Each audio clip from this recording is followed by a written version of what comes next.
বাংলাদেশের নারী cricketer Jahanara Alam Bangladesh cricket board বিসিবির বিভিন্ন নীতি নির্ধারক পরিচালক বিভিন্ন ধরনের যারা মানে ক্রিকেটটাকে পরিচালনা করে বাংলাদেশের খেলাটাকে সেই বিসিবির দিকে অনেক কর্মকর্তার দিকে এবং নির্দিষ্টভাবে কিছু নাম উল্লেখ করে যৌন হয়রানি এবং অ্যাবিউজিং এবং মানে এমন কিছু অভিযোগ জানাইছে যেগুলো শোনার পরে বাংলাদেশের ক্রিকেট প্রেমী প্রতিটা মানুষের মানে স্তম্ভিত হয়ে গেছে, অবাক হয়ে গেছে। এদের চিন্তা ভাবনা এখন মানে ক্রিকেট নিয়ে খুবই খারাপ, নেগেটিভ চলে যায়।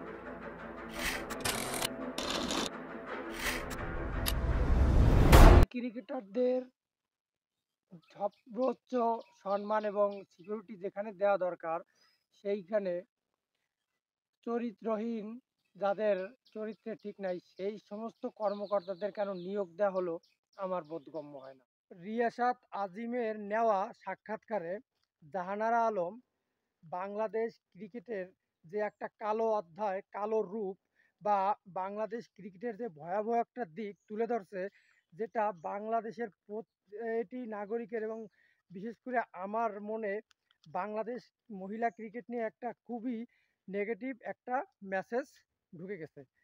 বাংলাদেশ মহিলা ক্রিকেটের অন্দরমহলে যে এই ধরনের নোংরামি, নিকৃষ্ট মানসিকতার মানুষের দ্বারা নিকৃষ্টতম কাজ হচ্ছে, যেটা ভাবলেই গায়ে কাঁটা দিচ্ছে।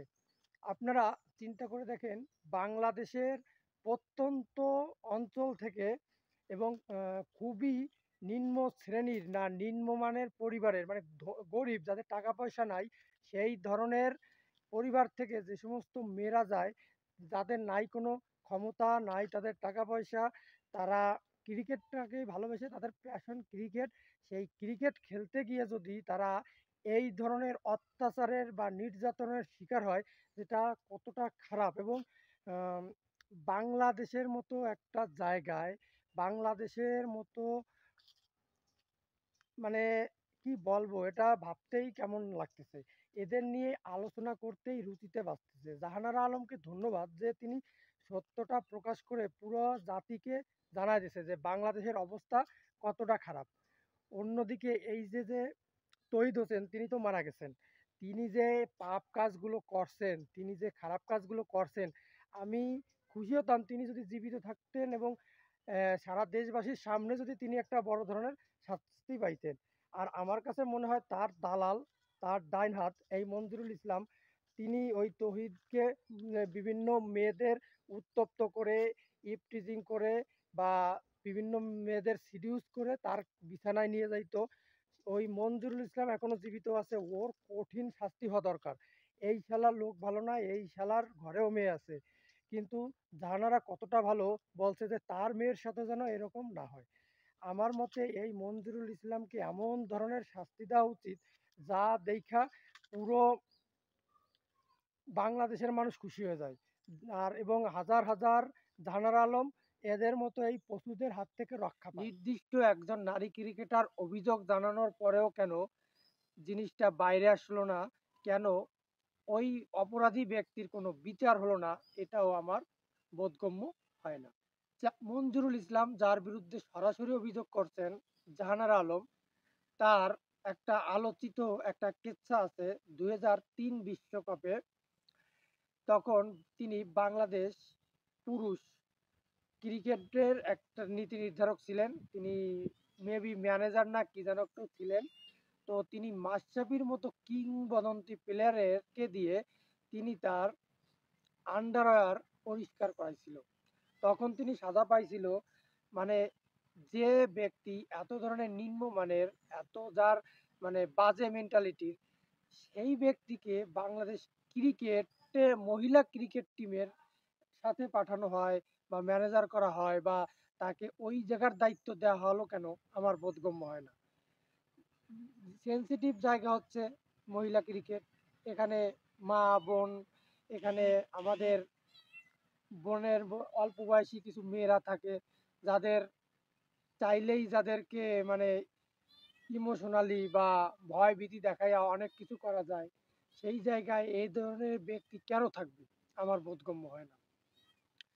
জাহানারা আলম কিন্তু তার এই এই ধরনের মানে তার সাথে যে খারাপ কাজগুলো হইছে এইটারই না, সে বর্তমানে বাংলাদেশের টিমের যে অধিনায়ক জ্যোতি, তার বিরুদ্ধেও গুরুতর অভিযোগ জানাইছে। জ্যোতি গ্রুপিং করে, জ্যোতি বিভিন্ন মেয়েদের দিয়ে তার খুঁটিনাটি কাজ করায়, তার চুল আশ্রয় দেয়, তার মাল জিনিস বহন করে, সে গালিগালাজ করে, সে উম, আহ, তার মত মতো না হলে চর থাপ্পড়ও মারে। তো অধিনায়ক জ্যোতির এই সাহসটা সে কোথায় পায়? অবশ্যই তার এমন কোনো লিঙ্ক আছে যে লিঙ্কে সে যা ইচ্ছা তাই করতে পারবে। এবং সে যেহেতু অধিনায়ক, এমনিতেই তো তার একটা পাওয়ার আছেই, আর মহিলারা কিন্তু পাওয়ার দেখাইতে পছন্দ করে। আর আমার কাছে মনে হয় যেটা জ্যোতি দিতে পারতিছে, যেটা জাহানারা আলম দিতে পারে নাই, সেটা এখন জ্যোতি দিচ্ছেন। এবং জ্যোতি দিচ্ছেন বিধায়ী জ্যোতির একটা অন্যরকম ক্ষমতা আছে, যেটা জাহানারা আলম যদি দিত ওই ক্ষমতাটা জাহানারা আলমও পাইতো। এটা আমার ব্যক্তিগত মতামত। কিছু বছর আগে ডিয়ার কমরেড নামে একটা মুভি দেখছিলাম। মুভিতে রেশমিকা মান্দানা ছিল একটা ভালো প্লেয়ার, ভালো ব্যাটিং। ঠিক এরকম একটা সিলেক্টরকে খুশি করতে পারে নাই, বা সিলেক্টরের যে মনের ইচ্ছা বা চাহিদা সেইটা পূরণ করে নাই বিধায় রেশমিকা মান্দানার পুরো কেরিয়ারটা ধ্বংস করে ফেলায়। এবং তিনি রোড অ্যাক্সিডেন্টও করেন। পরবর্তীতে এই জিনিসগুলা এতই কঠিন, কোনো মেয়ে, কোনো মহিলা এইটা আসলে প্রকাশ করতে চায় না। কারণ আমাদের যে সমাজ, আমাদের সমাজে সর্বপ্রথম ওই মহিলাকেই ব্লেম দেওয়া হয়, ওই মহিলাকেই অপরাধী হিসেবে গণ্য করা হয়, ওই মহিলাকেই বলা হয় যে তার চরিত্র খারাপ, তার চরিত্র হনন করা হয়।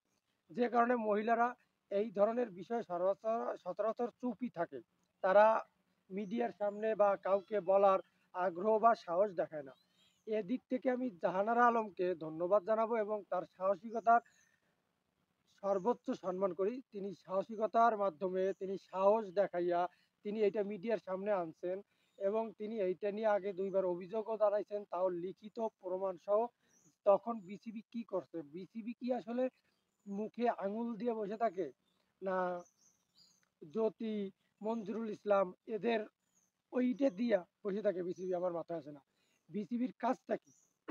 বিসিবি এইগুলো কেন দেখে না যে একজন নারী ক্রিকেটার, যে বাংলাদেশের নারী ক্রিকেটের মধ্যে উল্লেখযোগ্য একজন ভালো প্লেয়ার ছিল জাহানারা আলম, যে বাংলাদেশের সাবেক অধিনায়ক ছিল, সে যদি এই ধরনের অভিযোগ জানাইতে পারে, তাহলে একটা সাধারণ গ্রাম থেকে একদম গরিব ঘরের মেয়ে যদি যায়, তার সাথে কি করতে পারে এই নরপিশাচগুলো? এইটা আপনারা শুধু একবার চিন্তা করেন। বাংলাদেশ ক্রিকেট চেঞ্জ হওয়া উচিত, মহিলা ক্রিকেট স্বচ্ছ হওয়া উচিত এবং দোষীদের সর্বোচ্চ শাস্তি হওয়া উচিত। ধন্যবাদ।